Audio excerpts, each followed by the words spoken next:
সুপ্রিয় সুধী, বাংলাদেশ টেলিভিশনের চাওয়া পাওয়া অনুষ্ঠানে আপনাদের সকলকে স্বাগত জানাই।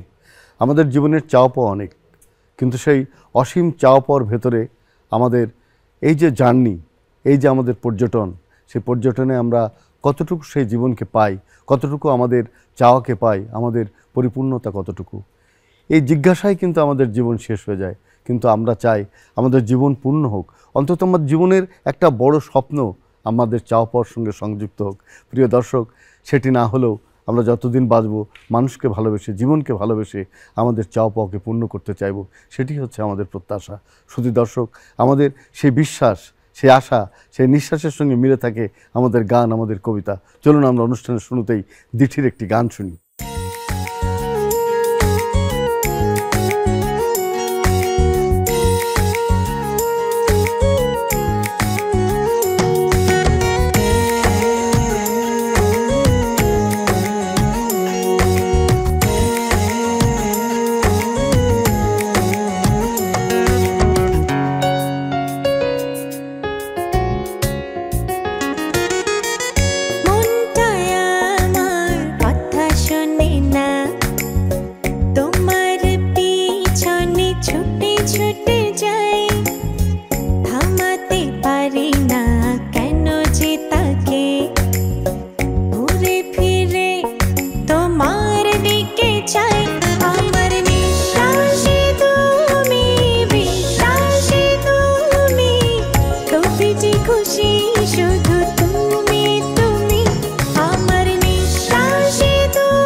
দর্শক, আমরা এতক্ষণ আমাদের নিঃশ্বাস, আমাদের বিশ্বাস সব কিছুর মধ্যেই আমাদের চাওয়ার স্বপ্ন, আমাদের প্রিয়জনকে পাওয়ার স্বপ্ন।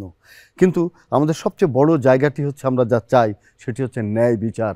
অন্যায়ের বিরুদ্ধে যেন আমরা রুখে দাঁড়াতে পারি, আমরা যেন আমাদের রাষ্ট্র ব্যবস্থায় একটি ভালো বিচার পাই অন্যায়ের বিরুদ্ধে, এবং সেটি হচ্ছে আমাদের মূল চাওয়া। দেখুন আমাদের এই ছোট্ট নাটিকার মধ্যে সে চাওয়ার কথাটি কিভাবে আছে। এই নিন আপু, গাছটি আপনাদেরকে দিলাম, খুব যত্ন সহকারে রাখবেন। থ্যাংক ইউ আপু, আপনাদের কথা আমাদের খুবই ভালো লাগছে। এই গাছটি লাগিয়ে আপনার সারা জীবন আপনাদের কথা আমরা মনে রাখবো। ঠিক আছে আপু। ভাই দোয়া করবেন আমাদের জীবনটা যেন গাছের মতো সুন্দর হয়। জি অবশ্যই। আসসালামু আলাইকুম। শোনো, এইভাবে প্রশিক্ষণ দিলে। আলাইকুম। ওয়ালাইকুম সালাম। বৃক্ষরোপণ প্রশিক্ষণ কেন্দ্র, আবার পরিবেশ বেতার, বাহ বাহ বাহ বাহ বাহ বাহ। এই জাতীয় জিনিস তো দেখিও নাই, শুনিও নাই। স্যার শুনবেন কি করে, আমি অনেক গবেষণা করে দেখলাম যে আমাদের দেশে অনেক মানুষ বৃক্ষ লাগায় কিন্তু বাঁচে না। কেন বাঁচে না? না বাঁচার কারণে তাদের আগ্রহ হারিয়ে ফেলে। সেজন্য আমরা অনেক গবেষণা করে হাতে কলমে প্রশিক্ষণ দিয়ে আমরা বৃক্ষ বিক্রি করছি। এতে করে আপনারা গাছ লাগাবেন, গাছ বাঁচবে, আপনাদের ভবিষ্যতও সম্পদ হবে। যেমন স্যার আমি একটু বোঝাই বলি, এই যে দেখেন আমরা যখন এই টবে গাছটা নিয়ে যাই, তারপরেই এটা ভেঙে বা এটা খুলে মাটির ভিতরে দেবেন, দিয়ে চারি সাইডে মাটি চাপা দেবেন, দিলাম। এরপরে এই গাছের সাথে এরকম এই যে দেখেন এই যে এরকম একটা লাঠি দিয়ে দেবেন, সাপোর্ট সাপোর্ট সাপোর্ট, যাতে ঝড় বাতাসে না নড়ে যায়। বাহ। এরপরে কি করবেন স্যার, এই যে এরকম একটা খাঁচা এই নিচে বসাই দেবেন, যাতে করে গরু ছাগলে না খেতে পারে। আর যদি ভিতরে এরকম আগাছা হয় সেগুলো এইভাবে পরিষ্কার করে দেবেন, মাঝে মধ্যে একটু পানি দেবেন। কিন্তু মুশকিল হলো কি ভাই, আমাদের তো বয়স হয়ে গেছে, আমাদের তো যাওয়ার টাইম, আমরা আর গাছ দিয়া কি করবো, কয়দিনই বাঁচব কোন? স্যার এখানে আমার একটা কথা আছে, আপনি যে এই কথাটা বললেন গাছ লাগাইয়ে আপনাদের কি লাভ অথবা আপনি কতদিন বাঁচবেন, এটা সম্পূর্ণ ভুল কথা। স্যার একটা কথা চিন্তা করেন তো, ভবিষ্যৎ প্রজন্ম মানে আপনার দাদারও তো এই পৃথিবীতে ছিল, তার মানে এই পরিবেশটাকে যদি আমরা সুন্দরভাবে গড়তে চাই তাহলে গাছের বিকল্প নাই। আর ওই যে আপনি বলছেন গাছ লাগিয়ে কি লাভ, শোনেন গাছ আমাদের কি দেয়, অন্ন দেয়, বস্ত্র দেয়, বাসস্থান দেয়, কর্মসংস্থানের সুযোগ সৃষ্টি করে, এবং সর্বোপরি আমাদের বেঁচে থাকার যে অক্সিজেন সেটাও কিন্তু এই গাছ থেকে আমরা পাই। আর একটা কথা বলি স্যার, আপনার হাতে যে লাঠিটা আছে, যেটা ভর করে আপনি আমাদের এই বৃক্ষরোপণ প্রশিক্ষণ কেন্দ্রে এসেছেন, এই লাঠিটাও কিন্তু কোনো না কোনো বৃক্ষের অংশ। সবই বুঝলাম, ধরেন যাদের জমি জমা নাই তারা গাছ কই লাগাইবে? Sir come to the point. সবচেয়ে গুরুত্বপূর্ণ কথা হলো আমাদের সমাজে অনেকের জায়গা জমি নাও থাকতে পারে, কিন্তু গাছ লাগানো বন্ধ কেন থাকবে? তাদের জন্য ব্যবস্থা আছে। সরকার এদের একটা সুযোগ দিয়েছে যে সরকারের রাস্তা আছে, রাস্তার দুই সাইডে তারা ইচ্ছে করলে বনজ, ফলজ এবং ঔষধি বৃক্ষ তারা লাগাতে পারে, এবং এই বৃক্ষ যখন কাটা হবে তার একটা লভ্যাংশও এরা পাবে। বাহ বাহ বাহ বাহ, কি সুন্দর কথা, একদম প্রাণটা জুড়ে গেল। ভাই আমাকে একটা গাছ দেন। জি অবশ্যই গাছ দেবো, তবে তার আগে একটা কথা বলি স্যার, এই গাছ যখন আপনি লাগাবেন আপনি হয়তো দুনিয়াতে থাকবেন না, কিন্তু এই গাছের আলো বাতাস ছায়া মানুষ যে উপভোগ করবে আর মনে মনে আপনাকে দোয়া করবে। এই স্যার তাহলে আপনাকে আমি আমার যে গাছটা প্রশিক্ষণ দিয়েছিলাম সেই গাছটা আপনাকে দিই। হ্যাঁ স্যার। কত টাকা লাগবে সেটা আগে স্যার, বলেন। প্লিজ টাকার কথা বলবেন না, আপনারা যে এই বয়সে গাছ লাগাতে অনুপ্রাণিত হয়েছেন সেই উপলক্ষে আমার এই বৃক্ষরোপণ প্রশিক্ষণ কেন্দ্র থেকে সম্পূর্ণ গাছটা ফ্রি। সুপ্রিয় সুধী, বাংলাদেশ টেলিভিশনের চাওয়া পাওয়া অনুষ্ঠানের লেখক পর্ব, এই পর্বে উপস্থিত আছেন দেশের একজন বিশিষ্ট কবি, কথাশিল্পী ও গীতিকার, আমাদের প্রিয়জন সুজয় কুমার পাল। কথা বলছি তার সঙ্গে। কেমন আছেন সুজয়? জি ভালো আছি, আপনি ভালো আছেন? ভালো। আমি প্রথম একটা প্রশ্ন করতে চাই, সবাই সে প্রশ্নটা করে, কেন লেখেন? কবিদেরকে অনুভব করেই এবং লেখি, সেই অনুভবের তাড়নায় আমি লেখা শুরু করেছি মানুষের কথা ভেবে, যে আসলে একজন কবির লেখায় মানুষের ভালোবাসা, প্রেম, নির্যাতন, তারপর সমাজের ছবি, চিত্র, বিভিন্ন বৈচিত্র্য তুলে ধরা যায় এই লেখনীর মাধ্যম দিয়ে, এবং লেখনী সমাজ সংস্কারের একটা হাতিয়ার বলে আমি মনে করি। আপনি জানেন যে কবিতা লিখে ভাত হয় না, কবিতা লিখে জীবিকা নির্বাহ করা যায় না, কিন্তু একজন কবি যখন কবিতা লিখতে শুরু করেন আমুন্ডু কবিতা তাকে গ্রাস করে। এরকম অসংখ্য কবি আছে যারা কবিতা লিখতে গিয়ে আর ওই জীবিকার পথে যেতে পারেনি। তো পাশাপাশি আপনি কি করেন? আমি একটা কলেজের শিক্ষক, আমি সহকারী অধ্যাপক হিসেবে আছি মাঝবাড়ি জাহানারা ডিগ্রি কলেজে। পাশাপাশি আমার লেখালেখিটাকেই আমি সবচাইতে বেশি গুরুত্ব দিয়ে চলি। যদিও আপনি যে কথাটা বললেন যে আমাদের কবিদের আসলে সেই কবিত্ব দিয়ে তার পেট চলে না, সত্যি তাই, তবুও লেখনী থেকে আমি দূরে সরে যাইতে পারি। এই যে আপনি কলেজে শিক্ষকতা করেন, সেখানে ছেলেমেয়েরা কি কবিতা পড়ে? পড়ে না যে তা না, কিছু কিছু ছেলে মেয়েদের ভিতরে এখনও কবিতা পড়ার স্পৃহা আছে। কবিতার পাঠক খুব কম, কবিতার বই বিক্রি হয় কম, কেন? এখন বিনোদনগুলো সমস্ত কিছুই একটা মিডিয়ার ভিতরে চলে আসছে, মোবাইলের ভিতরে সমস্ত ভরপুর, যার কারণেই আমরা বিশেষ করে যারা লেখক তাদের কিছুটা সমস্যায় আছে বলে মনে করি। এই যে আপনার অনেকগুলো ছাপার বই বেরিয়েছে, একসময় কি ছাপার বই থাকবে? এখন তো সব অনলাইন হয়ে গেছে, এখন ইবুক হয়ে গেছে। এখন আসলে দিন যতই যাচ্ছে ততই মনে করেন যে এই মিডিয়ার যুগ আরও হচ্ছে, উন্নত হচ্ছে। আমি তারপরেও মনে করি যে বই মানুষকে সংগ্রহ করতে হবে। আপনি গান তো লেখেন, শুরু দেন, চারটা লাইন গিয়ে শোনাতে পারবেন?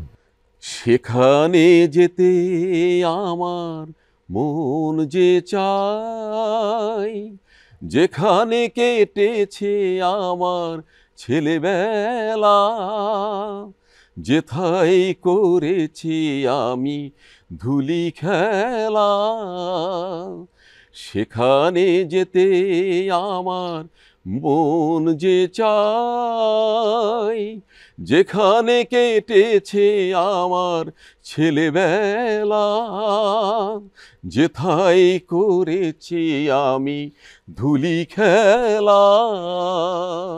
আপনার কবিতার চারটি লাইন শুনতে চাই। কবিতার নাম রাবড়ি রাবড়ি দই। রাবড়ি রাবড়ি দই, রাঙামাটির পথ চিবে বোলপুরের গায়ে গায়ে একটি ধ্বনি কানে বাজে, রাবড়ি রাবড়ি দই। প্রিয় দর্শক, একটু আগে আমরা লেখকের কাছে শুনেছি যে লিখে তেমন অর্থ উপার্জন করা যায় না, করা খুব কঠিন। কিন্তু আমাদের সমাজে কিছু মানুষ আছে যারা মাল কামানোর জন্যে, টাকা কামানোর জন্যে নানা রকম ধান্দা ফিকির করে। আমাদের একটা গান আছে, গানটি খুব বিখ্যাত, আগে কি সুন্দর দিন কাটাইতাম, কিন্তু আমাদের কৌতুক অভিনেতা কাজল সেই জায়গায় বসিয়ে দিয়েছে আগে কি সুন্দর মাল কামাইতাম। শুনুন গানটি।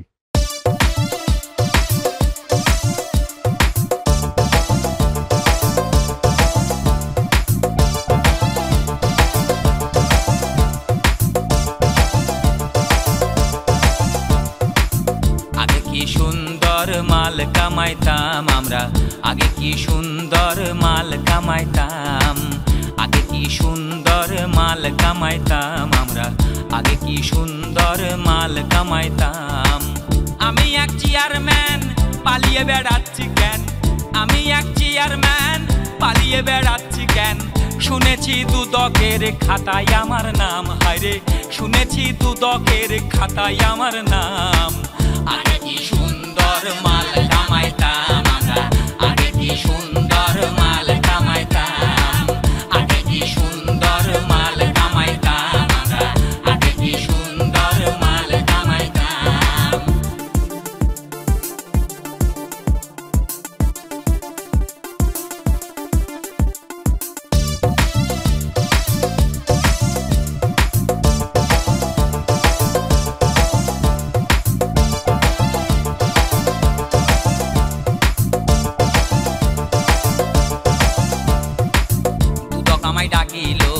হিসাব নিকাশ চাহিল, কোন ব্যাংকে কত রাখছি তাদের জানাইতাম।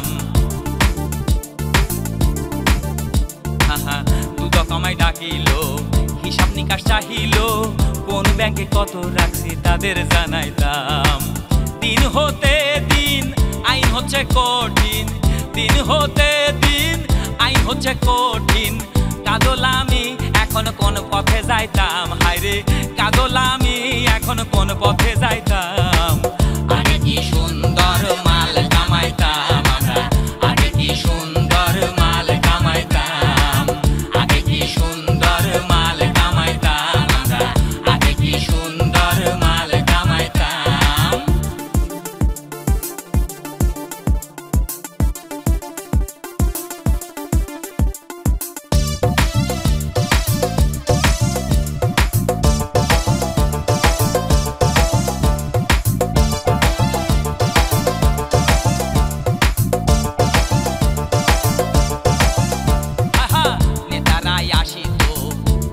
মজা হইতো মালের রসে ভিজে বগল বাজাইতাম। ওরে নেতারাই আসিত কত মজা হইতো মালের রসে ভিজে বগল বাজাইতাম। কাজলের বাসনা এ পথে কেউ আইসো না, কাজলের বাসনা এ পথে কেউ আইসো না।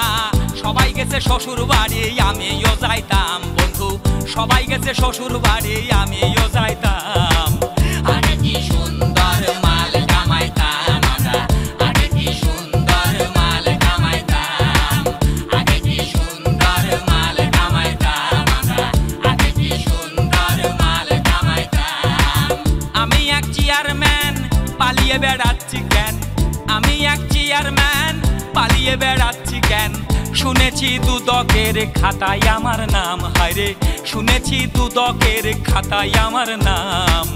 আগে কি সুন্দর মাল কামাইতাম আমরা, আগে কি সুন্দর মাল কামাইতাম, আগে কি সুন্দর মাল কামাইতাম আমরা, আগে কি সুন্দর মাল কামাইতাম।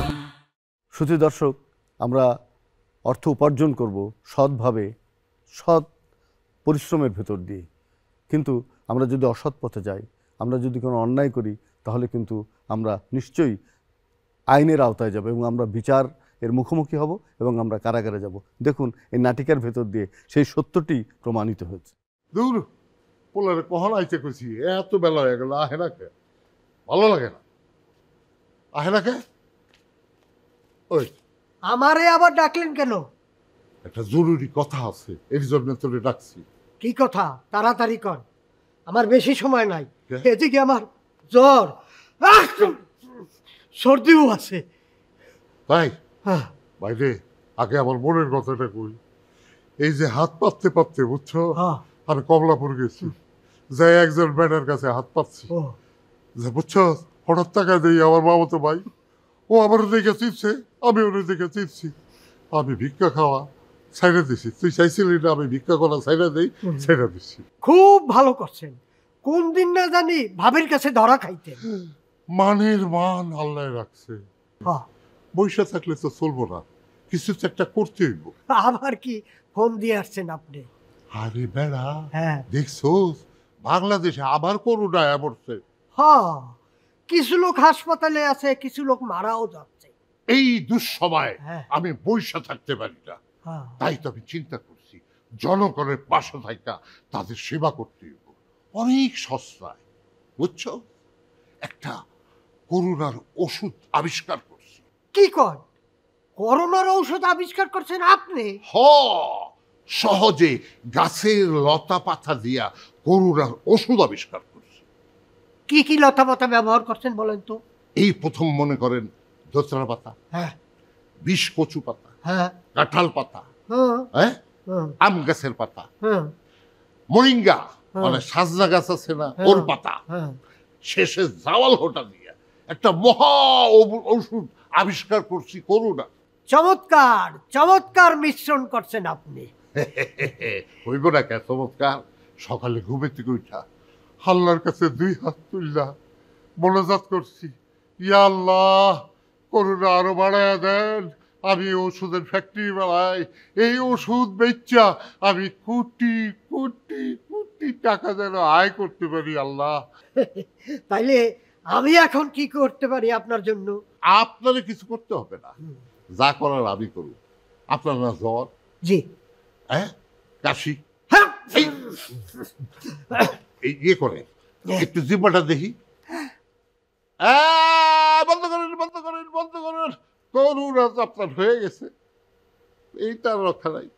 এক কাজ করেন, এই যে আমি ওষুধ দিচ্ছি, পানি, আচ্ছা পানি আপনি বাসায় গিয়ে খান, এই দেখেন ওষুধটা ধরেন ধরেন, একটা এখন খাবেন, একটা রাতে শোয়ার আগে খাবেন, আর একটা ঘুমের থেকে উঠা খাবেন, ঠিক আছে? দেখবেন সব অসুখ গেছে গা, আপনি ভালো হয়ে গেছেন। আমারে কি আপনি ইন্দুর বান্দর পাইছেন? জামাল গোটা, ধুত্রা পাতা, বিষ কচু পাতা খাওয়াইবেন আমারে, ওইয়া খাওয়াইয়া আমার উপর এক্সপেরিমেন্ট করবেন? দোহাই লাগে, আপনি আর মানুষের জীবন নিয়ে এক্সপেরিমেন্ট করেন না, মানুষের জীবন নিয়ে বাটপারি করেন না। এসব আমি কিচ্ছু বুঝি না। আমি আমি চাই টাকা, টাকা, কোটি কোটি টাকা। তুই বাঁচলি না বললি এটা আমার কিছু যায় আসে না। আমার দরকার টাকা। টাকা তোর লোকে যে কথা কইতেছে এই সময়টাই আমার লস। না, করোনা নিয়ে ব্যবসা করে যারা, মানুষ না তারা, তারা পশু। শুধু দর্শক, আমরা যদি ন্যায়ের পথে থাকি, সুন্দরের পথে থাকি, তাহলে এরকম কারাগারে যেতে হবে না। আমরা মানুষের হৃদয়ে যাব, এবং হৃদয়ে যাবার জন্য আমাদের ভালো কাজ করতে হবে। একজন পুরুষ কত সুন্দর, একজন নারী কত সুন্দর, তার চেয়ে বড় বিবেচনা হচ্ছে যে সে মানুষ হিসাবে কত সুন্দর। আমরা আজকে তারকা তর্ক পর্বে এই কথাটি শুনব। তারকা তর্ক পর্বে উপস্থিত আছেন আমাদের দেশের 4 জন স্ব ক্ষেত্রে স্বনামধন্য মানুষ। আমি তাদের পরিচয় করিয়ে দিচ্ছি। আমাদের সঙ্গে আছেন প্রখ্যাত সঙ্গীত শিল্পী খুরশিদ আলম, আমাদের সঙ্গে আছেন কবি আসাদ কাজল, আমাদের সঙ্গে আছেন বিশিষ্ট সঙ্গীত শিল্পী আলমারা মিনু, আছেন জনপ্রিয় অভিনেত্রী মুক্তি।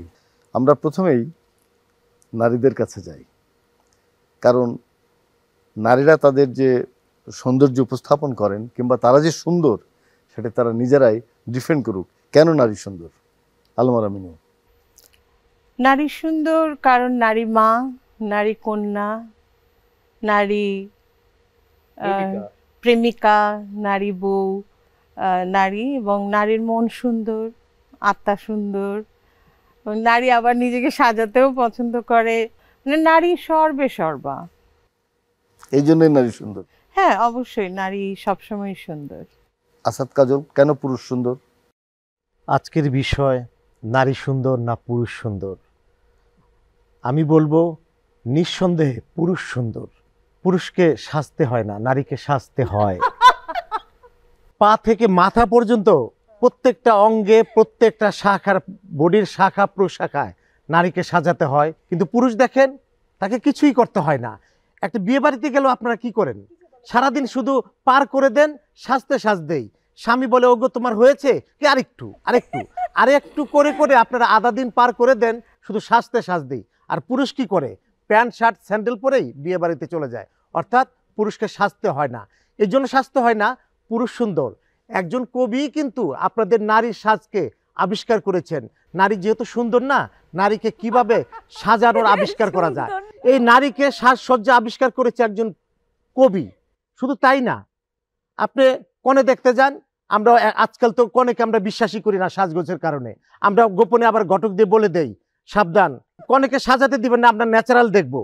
তারপরে একটা গান তো আপনারা শিল্পী জানেন, একটা গান বিখ্যাত আছে। আপনি আমাকে রাগাবেন না, একটা গান আপনাদের বিখ্যাত একটা গান আছে, কিনে দে রেশমি চুরি নইলে যাবে বাপের বাড়ি। আপনাদের না সাজালে স্বামীর সংসার ত্যাগ করে চলে যেতে প্রস্তুত হয়ে যান। কেন? কারণ এই জন্য আপনারা পুরুষের চেয়ে সুন্দর না। আল্লাহর সৃষ্টি সব কিছুই সুন্দর, তার মধ্যে স্পেশাল হচ্ছে নারী। নারীর চাইতে সুন্দর কিন্তু আর কিছুই হইতে তাহলে সাজেন কেন? না, সাজগোজটা হচ্ছে এটা একটা শখ, এটা একটা শখের বিষয়, শখে মানুষ সাজে। আর এখন যে আপনিও তো সেজে এখানে বসছেন, আপনিও তো মেকআপ রুম থেকে বের হয়ে এখানে বসছেন। আচ্ছা, একটা নারী যখন, আপনি তো কবি, একটা মেয়ে যখন নদীতে গোসল করে একদম মানে ভেজা চুলে আসে, তখন কি কি সেজে আসে, অথচ ওই মেয়েটাকে কিন্তু অসাধারণ লাগে। সে তো তখন জল সুন্দরী। না, সুন্দরী তো সুন্দরী, হ্যাঁ সুন্দরী তো সুন্দরী। আর তাছাড়া আপনি নিজেও কবি, স্ট্যালিন ভাই কবি, এবং আমাদের যে রবীন্দ্রনাথ ঠাকুর থেকে শুরু করে যত কবি আছে সব কিন্তু নারী সৌন্দর্যকে নিয়ে কিন্তু লেখা। আর এই যে আমাদের খুরশিদ আলম স্যার আছেন, উনিও কিন্তু নারীদেরকে নিয়ে, নারী সৌন্দর্য নিয়ে কিন্তু অনেক গান ওনার আছে। আমাদের এই মানে শুটিংটার, এই যে আমাদের এইটার আমরা এখানে বসার আগেই, আমাদের রেকর্ডিং এর আগে কিন্তু উনি আমাদেরকে নারীকে নিয়ে একটা গান শোনাচ্ছিলেন, খুব সুন্দর। তখন স্ট্যালিন ভাই বলল, এবার আমরা খুরশিদ ভাই কিছু বলছেন না কিন্তু। খুরশিদ ভাই, পুরুষ কেন সুন্দর বলেন তো? আল্লাহ আমাকেও যেরকম বানিয়েছেন, মেয়ে মানুষকেও সেরকম বানিয়েছেন। এখন মেয়ে মানুষরা হয়তো সাজগোজ করে তাদের পরিস্থিতির কারণে, পরিবেশের কারণে করতে হয়। আবার পুরুষ, আমি কেন বলছি, যদি একটি মেয়ে তার সাপোজ কানে দুল পড়লো না, ঠিক আছে, তাই কিন্তু ইনকমপ্লিট লাগে সবসময়। এটা আমার ব্যক্তিগত অভিমত, সবাই যে আমার সঙ্গে একমত হবেন সেটা না। তারপরে আমার সৌন্দর্য যেটা সেটা হলো যে আপনি অ্যাজ এ ম্যান, সেটা মানে অ্যাজ এ হোল আপনি ভালো মনের মানুষ কিনা, এটা হলো সবচেয়ে সুন্দর জিনিস। আপনি কতটুকু অনেস্ট, কতটুকু সিনসিয়ার, কতটুকু আপনি ভক্তি শ্রদ্ধা করেন আপনার একজন মহিলাকে কিংবা একজন শিশুকে কতটুকু ভক্তি শ্রদ্ধা করেন, এটার উপরেও কিন্তু অনেকটা ডিপেন্ড করে। একটা গান আছে যে মেয়েদের কি কি জিনিস আপনি মানে কিনে দিলে তারা খুশি হবে এবং তারা সাজবে, সেই গানটা তো আপনি করতে চেয়েছিলেন। গানটা না গানটা না, এটা ছবির জন্য হয়, ছবির জন্য অনেক কিছু প্রয়োজন হয়। এটা রাজ্জাক ভাই অভিনীত একটা ছবি ছিল, সেটা ছিল লাল শাড়ি লাল চুড়ি লাল পেটিকোট তোমার জন্য আজ এনেছি।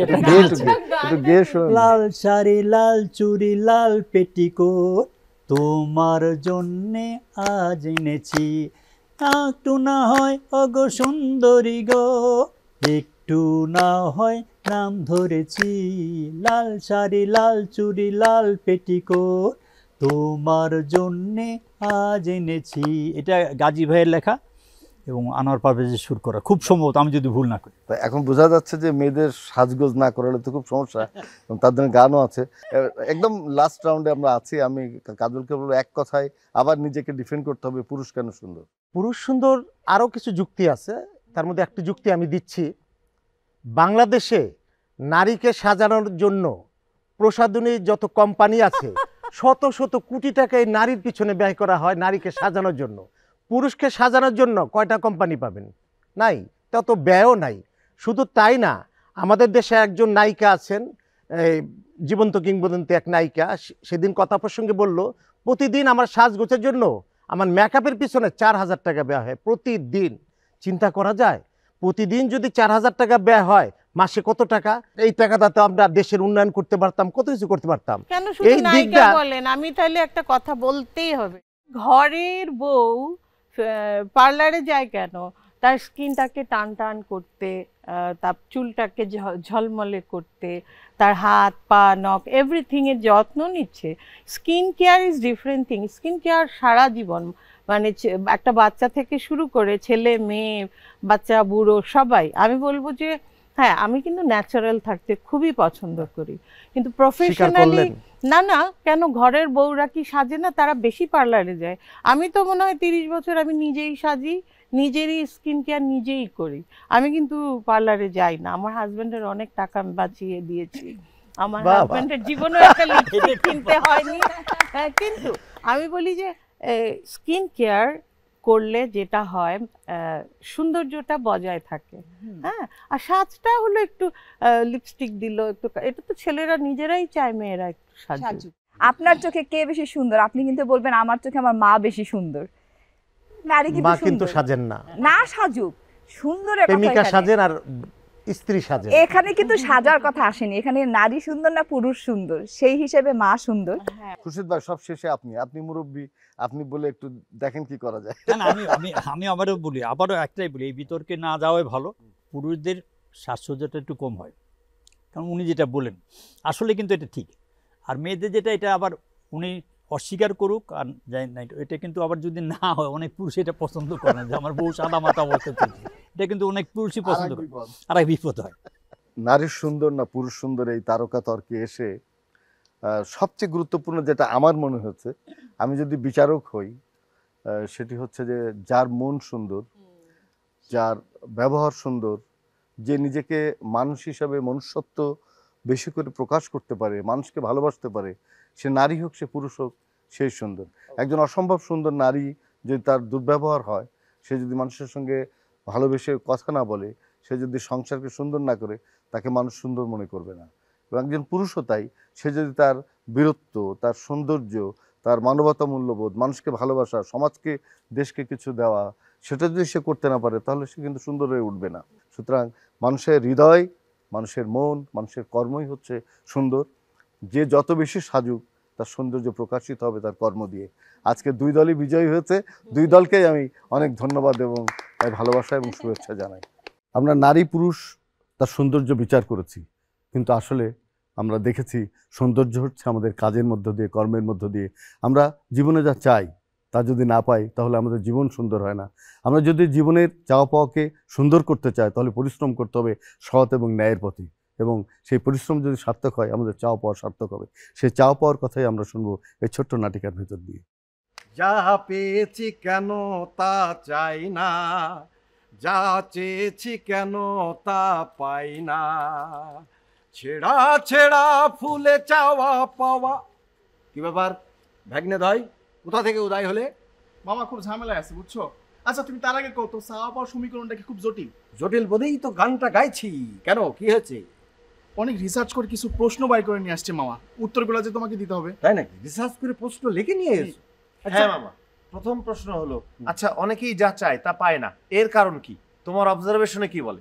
যা চায় তা পায় না, এর কারণ কি?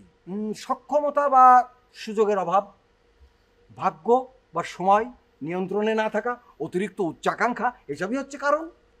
দুই একটা উদাহরণ দাও। ধরো অনেকেই আছে যারা চাকরি চায় কিন্তু তারা যোগ্য, ইন্টারভিউ দিতে গেলে ফেল করে। অনেকে আছে প্রেম চায় কিন্তু কাঙ্ক্ষিত মানুষটা দেখা যাচ্ছে আর এক জায়গায় প্রেম করে বসে আছে। অনেকে আছে স্বাস্থ্য সচেতন, শরীরটা ফিট রাখতে চায় কিন্তু বিরিয়ানি দেখলি মাথা ঠিক থাকে না, গপাগপ খাওয়া শুরু করে, ফলে ইরা যা চাচ্ছে তা পাচ্ছে না। আবার অনেকেই আছে যা পায় তা চায় না, এর কারণটা কি? চাওয়া পাওয়ার ব্যবধান, ভাগ্যের বিদ্রুপ, বাধ্য হয়ে অনেক সময় অনেক কিছু মেনে নিতে হয়, এগুলোই হচ্ছে কারণ। এসবের একটা উদাহরণ দাও। অধিকাংশ মানুষই চায় যে তাদের বউ হবে বিশ্বসুন্দরী, রূপকথার রাজকন্যা, কিন্তু বেশিরভাগ মানুষই কিন্তু পায় রূপকথার ড্রাগন কন্যা। দুনিয়ার ঝগড়ায় সালাম কি আর বালাম কি, যা চায় সেটা পেয়েও যায়, যাকে বলে দ্য পারফেক্ট ম্যাচ। এর একটা উদাহরণ দাও। দ্য পারফেক্ট ম্যাচ অনেক আছে, যেমন ধরো প্রেমিকার মন জয় করতে পারা, ভাগ্যবানদের লটারি জিতে যাওয়া, কাঙ্ক্ষিত চাকরিটা পেয়ে যাওয়া, পারফেক্ট ম্যাচ। এই পেয়ে যাওয়ার মন্ত্রটা কি? মন্ত্রটা হচ্ছে যতই হোক ষড়যন্ত্র, যদি মন থেকে ঠিক মতো চাওয়া যায় তাহলে সেটা পাওয়াও যায়। বুঝতে পারিছি। আচ্ছা যা চাইনি কিন্তু পেয়ে গেলাম, অর্থাৎ সারপ্রাইজ গিফট ফ্রম লাইফ, এর একটা উদাহরণ দাও। সারপ্রাইজ গিফট ফ্রম লাইফ, ধরো চাকরি চাইনি কিন্তু ব্যবসায় সফলতা পেয়েছি। অনেকে আছে আল্লাহ একটা বাচ্চা দিও, কিন্তু টুইন বেবি পেয়ে যায়। আবার অনেক আছে রাস্তা দিয়ে হাঁটতে হাঁটতে হঠাৎ একটা পুরস্কার জিতে যায়, সারপ্রাইজ। কিন্তু মামা এখানে ফিলোসফিটা কি? ফিলোসফি ধরো জীবনে কিছু কিছু প্রাপ্তি যোগ হয় যেগুলো আমাদের চিন্তার বাইরে থাকে। মামা যা চেয়েছিলাম তা পেয়ে আবার হতাশ হলাম, এর উদাহরণ কি দাও? যা চেয়েছিলাম তা পেয়ে আবার হতাশ হলাম। অনেক আছে চাকরিতে প্রমোশন চাই, প্রমোশন পেয়েও যায়, কিন্তু দেখা যাচ্ছে প্রমোশন পাওয়ার পরে এত কাজের চাপ যে খাওয়া ঘুম সব হারাম। মামা এখানে কি দাঁড়াইলো? অনেক সময় স্বপ্ন পূরণ হওয়ার পরে মনে হয় আমি কি সত্যি এটা চাইছিলাম? একদম তাই মামা, যা আবার পাইলাম তা পাই হারাই ফেললাম, বুঝছো? এর উদাহরণ কি তুমি আমার দিয়ে দাও। যা পাইলাম তা আবার হারাই ফেললাম। ইস, এটা খুব দুঃখজনক। এটা যাদের জীবনে ঘটে খুব দুঃখ। মনে করো অনেকে আছে যারা দীর্ঘদিন প্রেম করে এরপর লাভ ম্যারেজ করে, তারপর ডিভোর্স হয়ে যায়, তখন তারা মাইলসের গান গায়, বেহারানোর বেদনায় উড়ে চলেছি সারাক্ষণ ফিরিয়ে দাও। বুঝতে পেরেছো? কিন্তু মামা এখানে জীবনের শিক্ষাটা কি? শিক্ষাটা হচ্ছে কিছু কিছু জিনিস ঠাস করে এসে ঠুস করে চলে যাবে, এতে হতাশ হলে চলবে না, এটাই জীবন। মামা যা চাই তা পাই কিন্তু পাওয়ার পরে আবারও চাই, এমন কি উদাহরণ হতে পারে? এমন উদাহরণ তো অনেক হতে পারে, এরকম উদাহরণই বেশি। মানুষ এই জিনিসগুলোই চাই বেশি। ধরো তোমার হাতে এখন একটা অ্যান্ড্রয়েড ফোন আছে, এখন তোমার একটা আইফোন চাই। কেউ একটা ফ্ল্যাট কিনেছে, তার উপরে একটা প্লট চাই।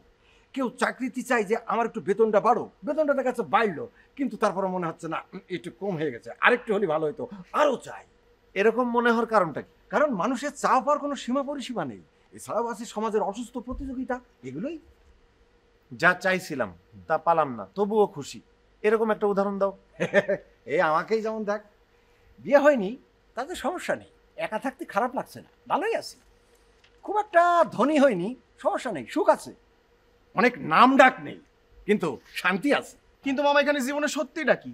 সত্যিটা ধরো কিছু কিছু না পাওয়ার মাঝেও সুখ আছে যদি বোঝা যায় যে আমার আসলে কি দরকার। আসলে মামু আমার মনে হয় আমরা যা চাই তা পাবোই এমন কোনো কথা নেই, আর যা পাই তা মূল্যবান নাও হতে পারে। খুশি থাকার মূল মন্ত্র হচ্ছে যা আছে তাতেই তুষ্ট থাকা, আর যেটা না পাইছি সেটা নিয়ে হতাশ না হওয়া। কি বলেন? ঠিকই বলেছো। তবে আমাদের চাওয়া পাওয়াটা কিরকম শুনবো তো? চাবো BMW, পাবো বাসের টিকিট, চাবো সুন্দরী মেয়ে, পাবো ফেসবুকের ফ্রেন্ড রিকোয়েস্ট।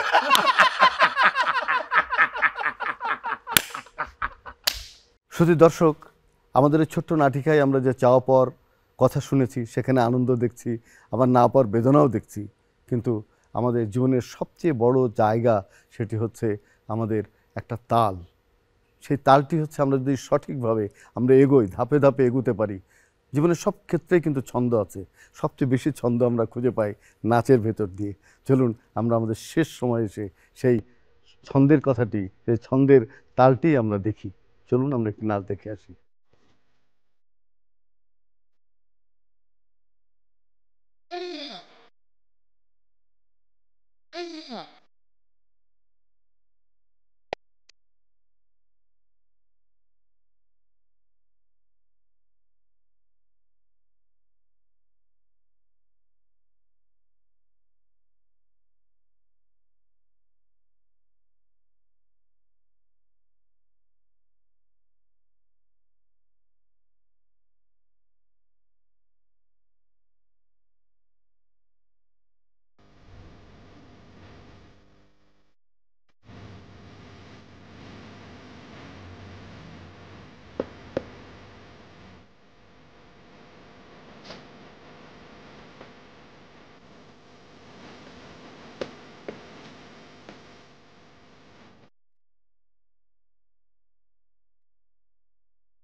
সুধী দর্শক, আমরা চাওয়া পাওয়া অনুষ্ঠানের শেষ প্রান্তে এসে দাঁড়িয়েছি। আমরা এই অনুষ্ঠানের ভেতর দিয়ে একটি স্বচ্ছ, একটি মুক্ত মানুষের কাছে আমাদের বিনোদন পৌঁছে দিতে চাই, যারা বাংলাদেশকে, বাংলার মাটিকে, বাংলার মানুষকে ভালোবাসেন। আমরা অপসংস্কৃতির বিরুদ্ধে, আমরা সংস্কৃতির পক্ষে, মানুষের পক্ষে। আর মানুষের পক্ষে যাওয়ার জন্যে আমাদের জীবনের চাওয়া পাওয়া অনেক। সেই চাওয়া পাওয়ার ভেতর দিয়ে কিছু সামান্য আমাদের এই চলার পথে যদি কিছু চাওয়া পাওয়া পূর্ণ হয়, তাহলেই আমরা অনেক বেশি ভালো থাকব, আমরা সবাই শান্তিতে থাকব। ভয়কে মোরা জয় করিবে হেসে, গোলাগুলির গোলাতে নয় গভীর ভালোবেসে। সবাই ভালো থাকবেন, সুস্থ থাকবেন।